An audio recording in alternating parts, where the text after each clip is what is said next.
Bonjour, bienvenue dans un nouveau sujet à l'heure du golf sur MyGolf Media, cette fois réservé exclusivement aux abonnés. Et je pense que de plus en plus, cette émission sera seulement pour les abonnés et on fera sans doute un peu moins de live. Voilà, bref, ce soir, j'ai un invité à vous présenter. Je vais avoir avec moi Stéphane Mourgue. On va parler du DP World Tour, on va parler du golf professionnel. C'est un sujet d'actualité et brûlant. Je vous mets un petit jingle rapide et je vous explique un peu le thème de notre soirée.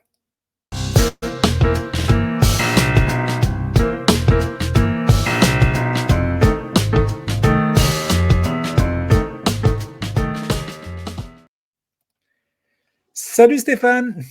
Bonsoir Laurent, bonsoir à tous. Toujours aussi content d'être parmi vous et de pouvoir débattre sur des sujets golfiques, et en l'occurrence là, de haut niveau. Ouais, alors je vais préciser pour nos amis et abonnés qui nous regardent que tu m'as envoyé un petit texto dimanche. J'étais moi au cinéma avec ma fille et je reçois un message de Stéphane Mourgue un dimanche vers 8h du soir. Exactement. Laurent, est-ce que tu as vu les derniers vainqueurs du Tour européen? Il n'y en a aucun qui est classé dans les meilleurs mondiaux. Il se passe quelque chose. Et du coup, on s'est dit, et j'adore faire des émissions avec toi parce que tu es toujours truculent, tu as toujours plein d'anecdotes. C'est génial de pouvoir parler avec toi de golf. Tu es un vrai passionné. Et ben, on s'est dit, on va faire une émission. Et regarde, on va la présenter à nos amis. Donc, sur l'heure du golf, j'ai choisi Rory McIlroy, un petit peu déconfit pour parler de ça, parce que lui-même, depuis 2 ans, il vit un petit peu des choses qu'il n'aurait jamais imaginées ou jamais espérées même avec le circuit professionnel. Il est mis dans des positions un peu délicates. Très délicat. Il y a un gros changement actuel dans le monde professionnel. Du positif, du négatif. On va en débattre parce que toi, tu es assez optimiste. Moi, je suis plutôt pessimiste. Je trouve que le golf professionnel a été très abîmé et j'ai même des mots très durs par rapport à ça. Je trouve qu'il y a vraiment des enfoirés qui ont vraiment abîmé dommageablement le golf de haut niveau. Et justement… on le saura ça sur les 2 prochaines années qui arrivent. Selon ce qui va se passer, ça aura été très bénéfique ou, comme tu le dis, un zeste désolant. En ce moment, c'est surtout perturbant et on ne sait plus comment regarder et comment quantifier ces… C'est le bordel et ça déstabilise beaucoup de gens. Et moi, je ne suis pas optimiste. Et toi, tu es pessimiste. Pardon, je suis pessimiste et tu es optimiste. Et ça va être génial parce que du coup, on va débattre et il y a un vrai échange. Alors, pourquoi on fait cette émission? Parce qu'il y a un monsieur qui est un monsieur du golf, peut-être moins connu en France. Il s'appelle Paul Assinger. C'est un garçon qui a été un champion américain de golf, qui a participé à la Ryder Cup, qui a un palmarès. Qui a gagné des majeurs. Qui a gagné des majors. Alors, c'est pas tout récent, mais c'est quand même un grand monsieur du golf. Et Paul Assinger, c'est un peu la génération juste avant Tiger Woods. Donc, ça veut dire que c'est la génération des années 80-90. Exactement. Je vais donner ce qu'il a dit en fait cette semaine. Il dit, et c'est ça que je trouve triste, les meilleurs joueurs ne jouent plus aujourd'hui sur le PGA Tour. C'est fini. Le PGA Tour est devenu un qualification, enfin un circuit de seconde zone, de seconde division pour le LIV. Et c'est très triste pour le golf.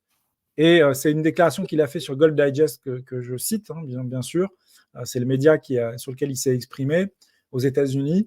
Et moi, je suis d'accord avec lui. Déjà, c'est un jour qui est très triste pour le golf. Et toi, Stéphane? Alors, c'est pas très triste, mais effectivement, le LIV, quand on regarde le dernier tournoi sur les 50 joueurs qui ont participé, il devait y en avoir 30 au moins qui avaient gagné des majeurs et les 50 qui ont gagné des tournois.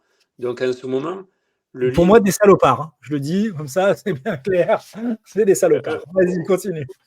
Les joueurs, pas forcément, mais c'est Greg Norman qui a créé ça pour différentes raisons, et des raisons pas toujours sportives, mais sûrement politiques et de ce qu'il a vécu dans les années 90. Et il achète, ça c'est vrai, tous les meilleurs joueurs du DP World et surtout du PGA Tour, créant pas une filiale, mais un autre circuit qui est complètement concurrent. C'est pas une filiale. Il dit en fait qu'il a rajouté au sommet de la pyramide un nouveau circuit. Moi, je vais être très clair. Je n'aime pas Greg Norman et je pense que je ne suis pas le seul. Il y a eu, dans les années 80, c'était un golfeur antipathique qui n'était pas aimé par ses pairs et qui est quelqu'un qui est belliqueux dans son approche du PGA Tour. Dans les années 90, il a voulu créer un circuit de golf qui réunissait les meilleurs joueurs du monde sur seulement quelques dates.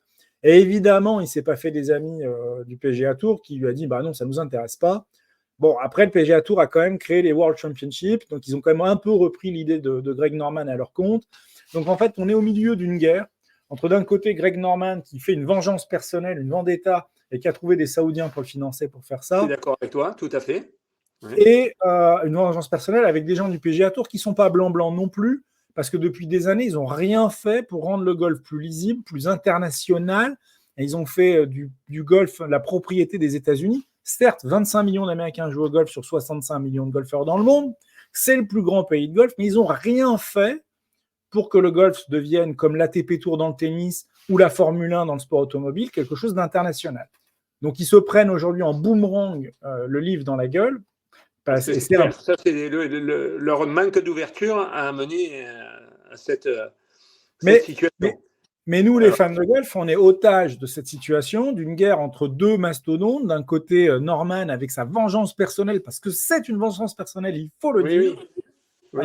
Les Saoudiens qui vont faire du sport washing, qui mettent de l'argent pour faire oublier tout un tas de choses pas franchement correctes, pour un pays en tout cas, et qui profitent de ça. Et je rappelle quand même que, et je vais vraiment être dur ce soir, je suis motivé ce soir, je rappelle que tous les Français qui aujourd'hui font leur plein d'essence, ou qui achètent du gaz, ou qui achètent des ressources naturelles, etc., financent le livre aujourd'hui. Donc, puisque finalement, les Saoudiens nous vendent très cher du pétrole, qui repart dans les poches de quelques abrutis qui tapent dans une balle de golf, payer des millions pour jouer en couleur courte des tournois qui n'ont rien à faire. Comme on dit, il y a un ruissellement, puisque depuis 2 ans, la PGA a mis beaucoup plus d'argent et le Tour européen aussi. Donc, les joueurs, les bourses sont données à tous les joueurs dans le monde, a nettement et énormément progressé. Donc, ça, c'est déjà le premier côté positif.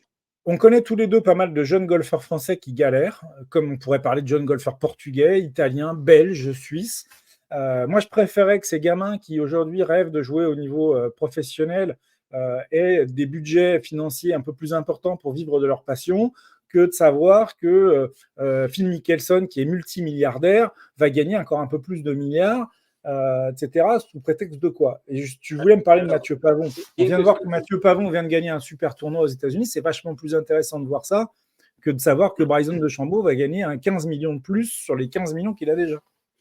Oui, mais déjà, le côté positif, c'est que le ruissellement est sur tous les circuits. Parce que le PGA Tour, en 2 ans, ils ont mis des bourses un peu plus grosses. Sur le DP World aussi, les Challenge Tour aussi. Donc, il y a un ruissellement qui fait que, premier point positif, l'ensemble du golf mondial gagne un peu plus d'argent et les joueurs vont toucher beaucoup plus d'argent qu'ils ne l'auraient fait, puisqu'il y a déjà 60 joueurs ou 70 joueurs, les meilleurs mondiaux, qui ne sont pas là.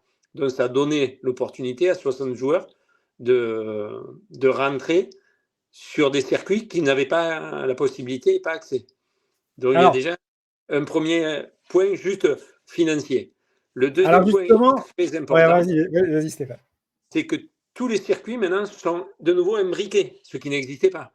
Parce qu'on peut faire Alps Tour, Challenge Tour, Tour européen, finir dans les 15 premiers comme a fait Pavon et se retrouver sur le PGA Tour, chose qu'on ne pouvait pas faire il y a 3-4 ans.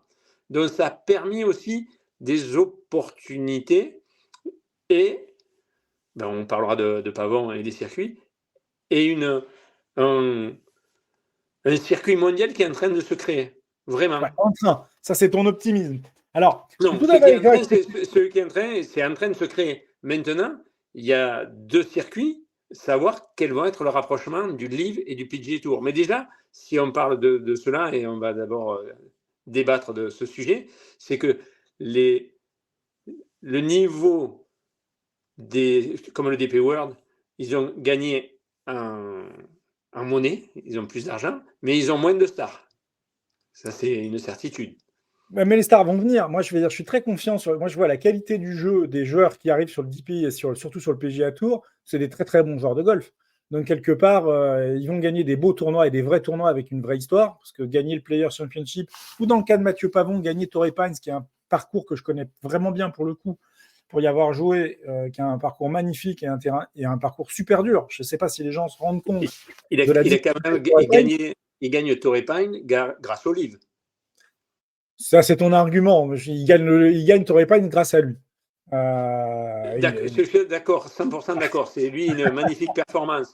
mais il Non, non, avait mais fait je fais une une belle parenthèse performance avant qui lui sur un avait terrain. permis de finir dans les 15 premiers du DP World pour aller sur le PGA. Alors, Il y a je- 2 ans, 3 ans, il aurait sa victoire qui est fantastique, il n'aurait pas permis d'accéder on est d'accord. au Mais ça, PGA Tour et de gagner. Mais c'est la victoire, je l'argument. suis 100% d'accord avec toi, ça, il le doit qu'à son talent et il le prouve chaque semaine en faisant des scores à la hauteur de son jeu et de son magnifique jeu. Tu es un très bon vendeur, Stéphane. Donc, tu nous as très bien vendu ton idée. Mais permets-moi de te dire que si on met de côté 2 secondes la victoire de Mathieu Pavon, qui, nous, en France, nous ravit, cette histoire abîme le golf professionnel. Elle abîme le golf tout court. Parce que je te rappelle qu'il y a quelques jours, il y a eu en France un débat sur golf, sport de riches et de racistes. En France, hein, c'est pas un Oui. débat qu'il y a eu dans les années 70 ou les années 80, c'est en 2024. Je ne vais pas commenter ici, on fera peut-être une émission sur ce sujet, le fond, mais je vais Oui. juste te dire une chose, c'est que quand on dit dans le monde entier, allô, allô, on va envoyer 100 millions de dollars par-ci, 100 millions de dollars par-ci, il y a des gens qui sont déjà multimillionnaires, comment tu veux expliquer que le golf n'est pas un sport de riche?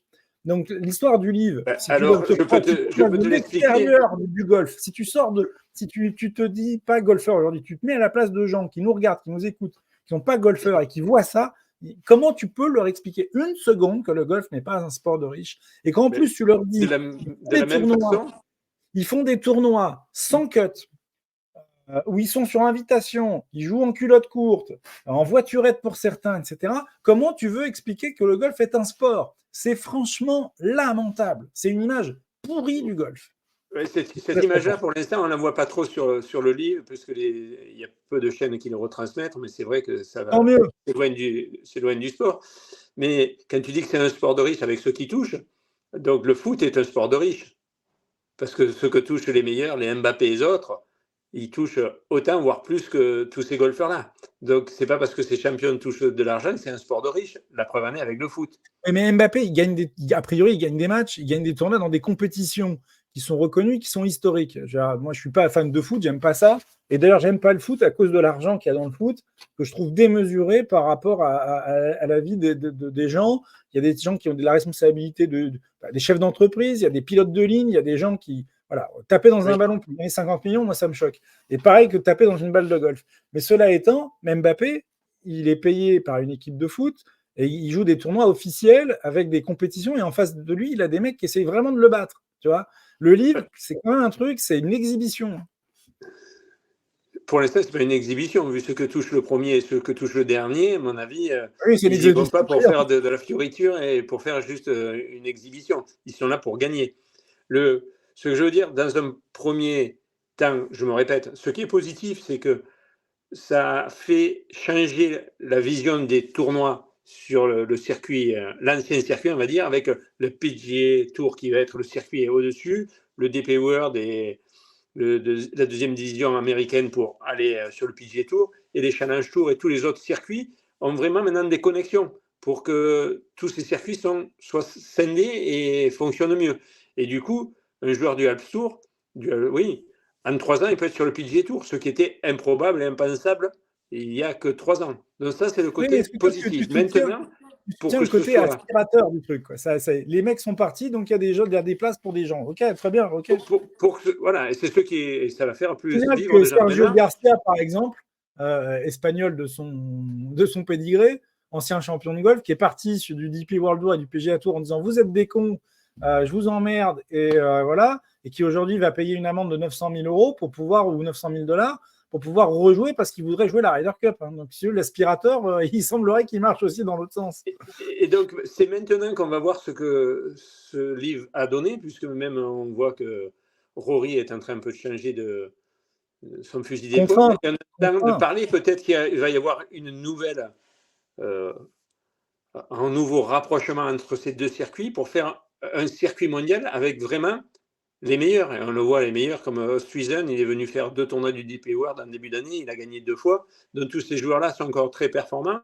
Si on les remet sur une super ligue de 80 joueurs avec 18 tournois ou quelque chose comme ça, ça peut mettre une vraie pyramide avec un vrai haut niveau. Et on sait que déjà, il y a les 4 majeurs, les 4 Worlds, le Bouygues, le Players, On est déjà à 10 tournois, les tournois de la FedEx. On a vite déjà 12 tournois qui existent. Si le livre crée 4 tournois, puisqu'ils ont des tournois dans le monde entier, on peut vite avoir une Super League de 16 ou 18 tournois où il y aura que les 80 meilleurs, parce que d'après ce que j'ai entendu dire, et ceux qui transpirent, il y aurait peut-être des champs de joueurs limités à 80, comme lors des Elle est belle ton Worlds. histoire, elle est super ton idée. Je te signale que, encore une fois, je ne suis pas du tout quelqu'un qui connaît bien le football, mais a priori, il y a en Europe un débat autour de la création d'une Super League fermée avec les 16 ou 32 meilleures équipes européennes. Vous me pardonnerez mon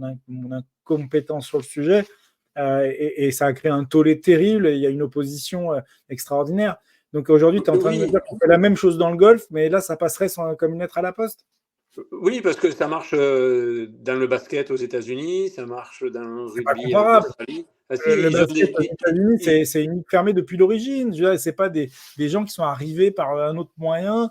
Ah, voilà, c'est pas Non, mais comparable. comme ça existe, il y a peut-être quelque chose qui va se faire dans ce sens-là, sachant qu'ils ne veulent pas le fermer complètement. S'il y a 80 joueurs qui jouent, ils disent il y a les meilleurs du PGA Tour et les meilleurs de certains autres circuits. Donc, ça sera gentiment ou Alors, petitement ouvert. Et donc, s'il y a ce circuit qui se met en place, c'est un chamboulement qui va être in fine positif. À l'heure actuelle, ce n'est pas positif parce qu'il n'y a pas de belle victoire sans adversaire à la hauteur. Et si les adversaires et sans sont sur parcours, deux parce qu'on circuits, n'en parle pas, mais je veux dire, le golf aujourd'hui, quelles sont les images, les images d'Épinal, pour parler français?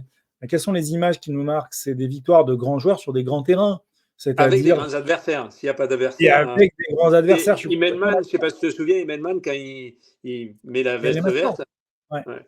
La première des choses qu'il dit, il dit c'est fantastique parce que c'est un tournoi, je rêve depuis des années. Et puis quand je vois sur le podium, troisième Tiger Woods, ben, ça n'a encore que plus beau et ça atteste d'un niveau de jeu pendant ces 4 jours. Donc si on gagne Exact.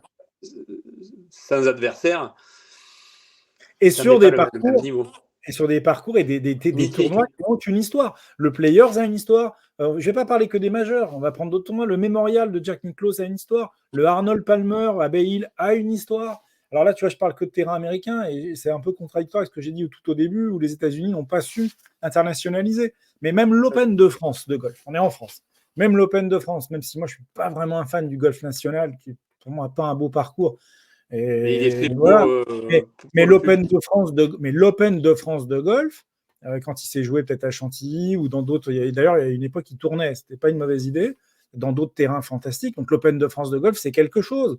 Le British Open, évidemment, mais pour parler des tournois européens, même Valderrama en Espagne, tiens, par exemple, c'est un endroit mythique. Donc, Et le livre, il le va golf, jouer là-bas, à Valderrama. Le livre, il joue, je crois, à Valderrama, il joue en Angleterre. Donc, s'il nous propose un vrai circuit mondial comme en tennis, une sorte d'ATP 1000, avec les grands chelems accrochés, ils ont bien fait évoluer aussi le tennis, leur façon de jouer. Ben là, si ils vont vers un rapprochement et en mettant des tournois tout autour du monde, il y a l'Afrique du Sud aussi, à Sun City, ils peuvent avoir une étape là-bas. Donc, et l'Asie ça va aussi. dépendre des 2 Alors, années à venir, de mon point de vue, avec le fléchissement un petit peu de la PGA pour se rapprocher du livre. Si le livre est aussi un peu moins sectaire, in fine, ça peut nous faire un très beau circuit et retrouver des batailles homériques entre plus grands champions. C'est maintenant que ça se joue, parce qu'après, on risque de se retrouver comme à la boxe avec le champion du monde WA, WB, WC. ça Et n'intéressera personne.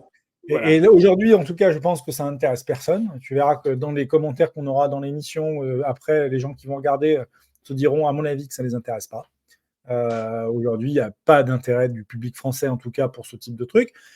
Alors, maintenant, je voudrais nous faire une transition parce que tu m'as emmené des arguments dimanche qu'on voulait développer ce soir. Et moi, j'ai trouvé super intéressant, en tout cas, tes arguments. Je vais afficher une image, tu me permets. C'est la liste, je l'ai pris le calendrier de l'European Tour, du DP World Tour. J'ai du mal encore avec ce nom.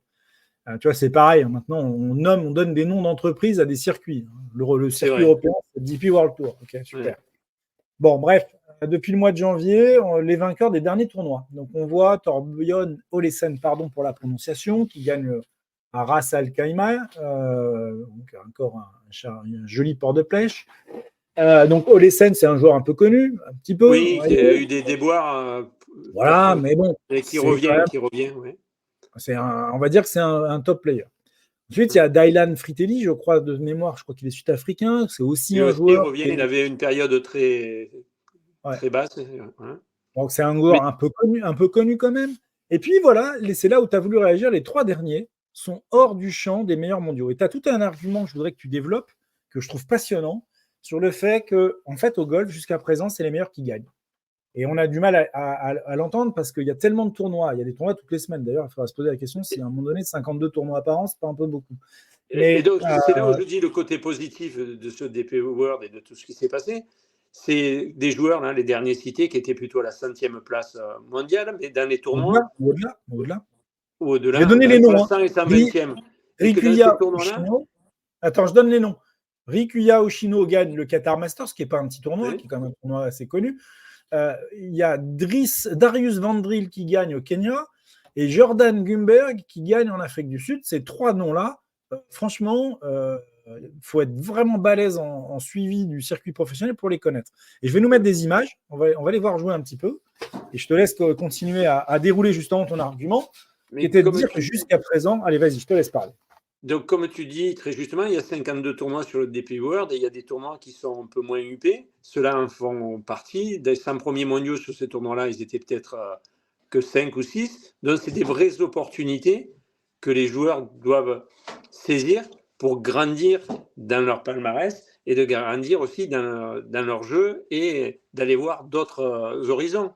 Donc, il y a déjà de fait dans le circuit des strates et des niveaux de jeu et des tournois qui sont des opportunités à saisir.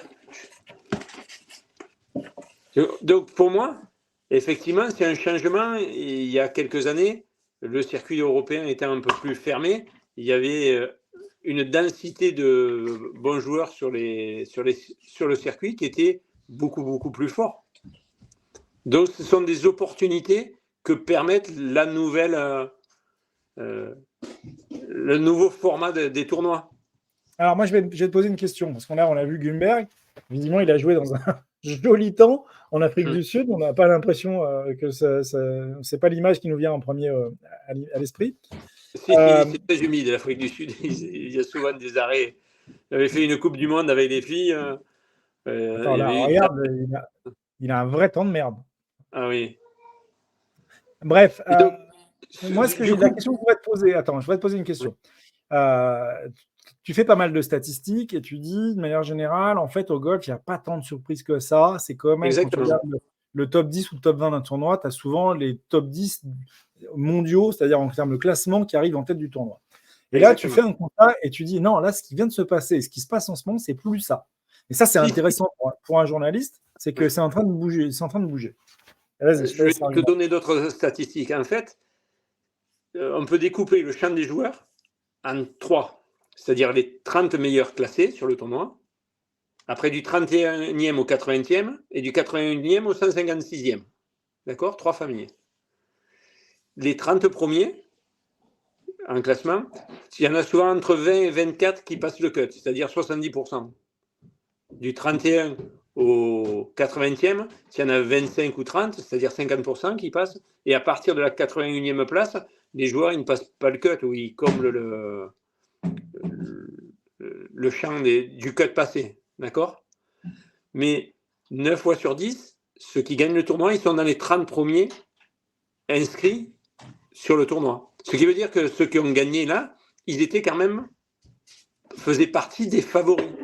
Donc ils gagnent, mais pas de façon innocente. Sauf qu'il y a beaucoup moins de... Gumberg, tu es en train de me dire que c'était un favori de ce tournoi-là. J'ai du mal à te croire. Si. Okay. C'est des tournois où il était dans les 30 premiers. Donc il faisait partie des champs, et c'est ça, ce dont tu parlais précédemment, c'est des tournois qui sont maintenant beaucoup plus ouverts qu'il y a 3-4 ans, parce qu'il y a 50 joueurs qui ont disparu du PGA Tour ou du DP World en passant au livre, et qui permettent à ces joueurs-là de saisir des opportunités. Donc, ça a ouvert des perspectives à ces joueurs-là. Mais pour nous, ça nous fait bizarre qu'il n'y ait plus des têtes de série. Sauf que sur les 2 tournois, les 5 tournois que tu as parlé, c'était juste avant. Il y avait Louis Oosthuizen qui avait fait 2 tournois. D'un coup, quand il y a des gros bras qui arrivent, ils finissent obligatoirement, pas obligatoirement, mais très souvent devant. Et en l'occurrence, il avait gagné 2 tournois. Il n'était pas classé dans les favoris parce que maintenant, au ranking mondial, il devait être 400e. Mais on sait qu'il aurait été plutôt dans les 2 premiers au classement. Donc, il y a un changement opéré par rapport aux têtes d'affiche qui gagnent, mais ce sont les têtes d'affiche, souvent, du champ des joueurs. Mais on ne les connaît pas, parce qu'ils sont un peu plus loin et derrière, comment on appelle ça, en renommée.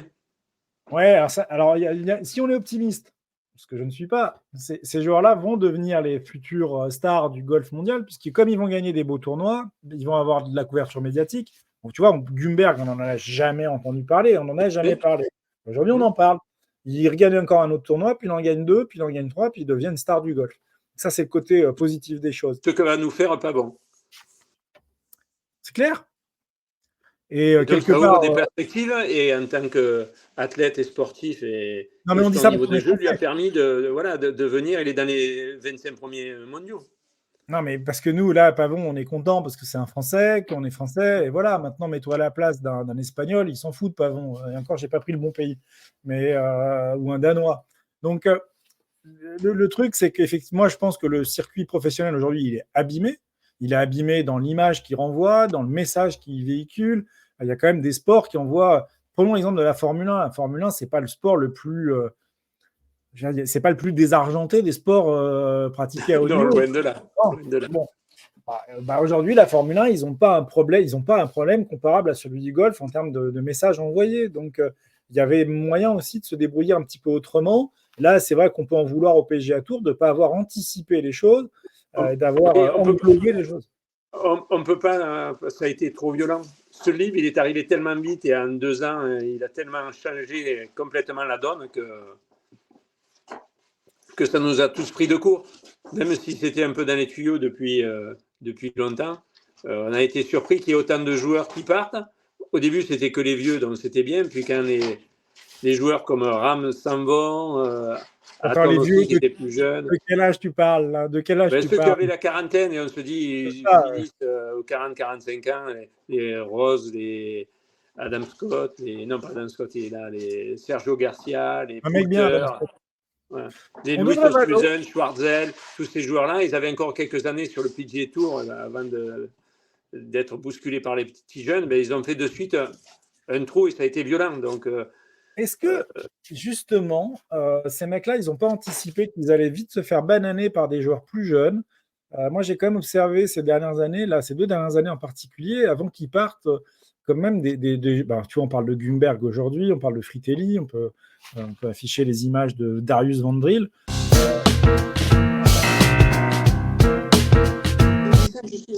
Je me suis trompé, pardon. C'est de ma faute. Voilà, Vandril, pardon, c'est ça que je voulais faire. Est-ce que finalement, des mecs comme Garcia, Westwood, etc., ils ne se sont pas dit heureusement que le livre arrive, parce que finalement, on n'aurait plus le niveau aujourd'hui pour jouer contre cette nouvelle génération qui pousse, quoi. Oui, c'est tout à fait le cas, parce que là, ils avaient des gros billets qui arrivaient. Et puis, c'était aussi ces joueurs-là, en jouant les Worlds et les majeurs, ils avaient encore quelques années, parce que sur 8 tournois, ils font juste une perf. Ils marquaient tellement de points en ranking mondial qu'ils restaient dans les 50 premiers mondiaux. Donc, il y avait déjà un protectionnisme qui était de fait. Ce protectionnisme vient un peu de sauter. Et pour les moins téméraires, ils se sont dit, si je vais au livre, je vais gagner 3 fois plus en jouant, même pas moins bien, mais en jouant 3 fois moins. Voilà. Donc, ça leur a permis, ce livre, de leur donner une crédibilité, de vendre leur image. D'un coup, c'était plus que sur leur image avant de... Attends. Alors, ouais, je sens. Et on va essayer de faire une petite conclusion quand même entre l'optimisme et le pessimisme. Qui va gagner? Est-ce que le golf... une petite conclusion. avant d'entendre ton questionnement, c'est très positif parce que ça a rapproché tous les circuits et ça fait un circuit mondial avec pour l'instant le PGA Tour au sommet. Et on peut très vite se retrouver sur le PGA Tour, se retrouver sur des parcours de légende et arriver à accéder à des majeurs bien plus facilement qu'il y a 3-4 ans. Ça, c'est le côté vraiment positif. Le côté négatif, c'est que si on scène de ces deux circuits, les grandes stars, pour l'instant, elles sont diluées dans deux circuits. On n'a plus des batailles homériques comme on le suit, moi, depuis les années 90. Depuis les années 90, des Ballesteros qui se battaient contre Sandy Lyle, contre Tom Watson, comme Haslinger. C'était des tournois fantastiques. Puis Tiger, Else, Montgomery, puis Léo Garcia, Adam Scott et tous les Américains qui sont arrivés, Koepka, Dustin Johnson. Mais tout ça est un peu dilué. Et ça, c'est le côté vraiment, pour moi, négatif. Donc, savoir de ces deux circuits, qu'est-ce qu'ils vont arriver à mettre en place d'intelligent. Alors, écoute, je t'ai écouté avec passion et avec attention. Moi, je vais afficher une image qui dit tout. Hein. On revient à Paul Azinger. Les meilleurs joueurs sont partis sur le PGA Tour. C'est fini. Le PGA Tour est devenu un tournoi de qualification pour le livre et c'est un jour triste pour le golf. Aujourd'hui, c'est un jour triste pour le golf, je le concède, mais à 100% avec toi. Mais si de ces deux circuits, ils arrivent à faire 18 tournois où il y a le summum du summum des deux circuits qui bataillent et qui croisent le fer, on aura rassemblé tous les circuits en une seule pyramide, avec au sommet de la pyramide, de nouveau, des tournois d'exception avec les meilleurs contre les meilleurs. Donc, ces 2 années à venir, j'espère que ça va tourner du bon côté, mais à l'heure d'aujourd'hui, tu as 100% raison de mon point de vue. À l'heure d'aujourd'hui, oui. J'adhère pas toujours à tout ce que tu dis, mais là, j'avoue que à l'heure d'aujourd'hui, c'est vrai que le jouet est un peu cassé. Tu me diras à quoi tu n'adhères pas. Non, dans ce que je dis. Non, simplement, je voudrais qu'on se mette dans la peau de deux personnages. Je voudrais qu'on se mette dans la peau du fan de golf qui peut-être nous regarde et que tu lui dis, bah ouais, dans 2 ans, ça va s'arranger, ça sera mieux, etc. Mais il aura vu le déroulement du scénario du film devant les yeux. Il aura vu les Saoudiens qui ont jeté de l'argent par les fenêtres pour faire venir ce truc-là. Il aura vu les meilleurs golfeurs du monde, peut-être des mecs comme Mickelson qu'on pouvait admirer, mais qui gagnent ça à 50 ans passé un majeur. On se dit, waouh! Et puis on découvre que ce mec-là, voilà, il est obsédé par les dollars, qui en plus on apprend que finalement il perd de l'argent en jouant à des jeux enfin, ça c'est sa vie, c'est son bordel, c'est son problème. Mais comme dans tous les sports, il y a tous les sports, on a des malheureusement. Non, mais on découvre le mauvais côté d'un certain nombre de personnages. Alors, je ne veux pas être le Candide de l'histoire, mais cette histoire, les gens, mais je voudrais qu'on se mette à la place du spectateur qui observe tout ce scénario, puis tu lui dis à la fin, c'est bon, on s'est mis d'accord, finalement, on se tapait sur la gueule, mais maintenant c'est bon, on a 18 tournois, on va mettre les meilleurs contre les meilleurs, c'est super. Il y a un côté désenchanté. On peut aller plus loin, on peut parler de tout ce qui se passe au CIO et après. Donc, ouais. C'est ça. Donc moi, ce premier personnage, j'ai envie de dire, il peut être un peu désenchanté. Puis il y a un deuxième personnage dans lequel je voudrais qu'on se mette à sa place, c'est le non-golfeur qui regarde tout ça de l'extérieur et qui se dit, mais c'est quoi ce truc, quoi? Donc je me retourne vers toi, sans vouloir te commencer. Qu'est-ce que tu réponds aux deux personnages, le golfeur qui voit ça et le non-golfeur? Mais si on n'en fait plus qu'un circuit, c'est comme dans tous les autres sports, et on voit au basket, comme le basket est en train de changer et de grandir avec notre Français qui fait des exploits. Pourtant, c'est les derniers. Voilà. Du coup, dès qu'on aura des émotions devant les tournois, tout ça va disparaître. Et pour qu'on ait des émotions, il faut qu'il y ait les meilleurs contre les meilleurs. Pour qu'on ait des émotions, il faut qu'on ait aussi, je pense, des gens à qui on a envie de ressembler. Prenons le cas de Tiger Woods. Tiger Woods, il n'a pas gagné un peu d'argent. Il a gagné beaucoup d'argent. Et pourquoi ça ne nous choque pas? Parce qu'il a gagné des grands tournois, il a fait des choses grandioses. Enfin, je veux dire, même si, par exemple, Buick, qui est une marque de voiture, ou d'autres sociétés lui ont donné beaucoup, Nike, par exemple, lui a donné beaucoup d'argent en termes de sponsoring, ils l'ont fait parce qu'il avait une valeur image Alors, il a été détesté. Hein. Aujourd'hui, tout le monde adore Oui. Tiger Woods, mais les gens ont la mémoire courte. Mais cette valeur image, ils l'ont acheté le livre, mais ils ont moins de joueurs maintenant à acheter. Ils n'ont plus des valeurs images, puisque les valeurs images sont en train de se construire. Donc, les joueurs qu'ils ont, dans 2-3 ans, ils seront obsolètes et ils vont se retrouver aussi le bec dans l'eau. Ils n'auront plus de joueurs qui vont acheter pour l'instant. Ça, c'est juste. Là, ils ont acheté des grandes stars qui étaient des grandes stars. Mais les grandes stars, elles sont en devenir maintenant, puisqu'il y en a 50 qui sont partis. Donc, il va falloir qu'ils auront un peu plus de soucis pour acheter des stars. Donc, ça aussi, ça va. Il en reste une, et franchement, qui sort grandi de cette histoire, même si aujourd'hui, je vais rafficher son image. Mais moi, je pense qu'il y a un type qui, dans cette histoire, a montré quelque chose, a montré qui il était. Ben, c'est lui, hein. C'est Rory McIlroy. Il est resté bien ancré sur ses positions et il tient à bras le corps le PGA Tour grâce à son ça fait 10 ans que c'est le boss du golf mondial, puisque Tiger, depuis 10 ans, on ne va pas refaire une émission sur Tiger, mais c'est plus compliqué. Mais Rory, il s'est montré ces derniers mois comme le patron du golf mondial. Et je trouve que, voilà, je voulais venir, tu me parles, on va vivre des émotions. Qui nous font vivre des émotions? Les terrains, les tournois, parce que c'est des cadres historiques, il y a une légende, il y a une histoire. Et je trouve très bien qu'un mec comme Tiger Woods, qui parle sur certains aspects est critiquable, mais Tiger, il défend le PGA Tour parce qu'il défend l'héritage. Alors d'abord le sien, et il a raison de le faire, mais il défend aussi l'héritage des mecs avant lui, Nicklaus, Palmer, Player, Ben Hogan, etc., etc. Et l'héritage, c'est important. On vient tous de quelque part et on va tous quelque part, mais on vient de quelque part. Donc l'héritage, c'est important. Et Rory comme Tiger l'ont défendu. Et les émotions, donc c'est les terrains, c'est les parcours, c'est les championnats, c'est les joueurs. C'est Rory, c'est clair. Et c'est les valeurs. Moi, je pense qu'aujourd'hui, le Masters qui arrive dans quelques semaines, tout le monde a envie que ce soit Rory McIlroy qui le gagne. En tout cas, plus que Jon Rahm et n'importe quel joueur du livre. Ah, c'est clair. Mais si tu veux, quand tu me dis les émotions vont venir quand on va avoir des confrontations, ça dépend de qui contre qui. Oui. Moi, demain, je veux parler en tant que fan de golf et j'ai adoré Phil Mickelson. C'était pour moi, j'ai eu la chance de le rencontrer, de le croiser à plusieurs reprises, mais moi, son image, pour moi Phil Mickelson, c'est plus la même personne. Sergio Garcia, c'est plus la même personne. J'aurais pas une émotion de voir un match entre Mickelson et Garcia, quoi. Je veux dire, pour moi, les deux ne m'intéressent plus. Non, McIlroy, oui. Bon, écoute, je pense qu'on est largement dans nos délais par rapport à ce qu'on avait prévu de se dire ce soir. Parfait, mais c'est voilà, une belle discussion et il y a des choses, on va voir.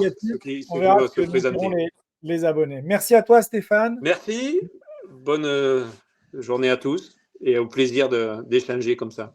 Ça marche, à bientôt, au revoir. Et merci à vous de nous avoir regardé dans ce débat enflammé entre Stéphane et moi. À bientôt, au revoir. Au revoir.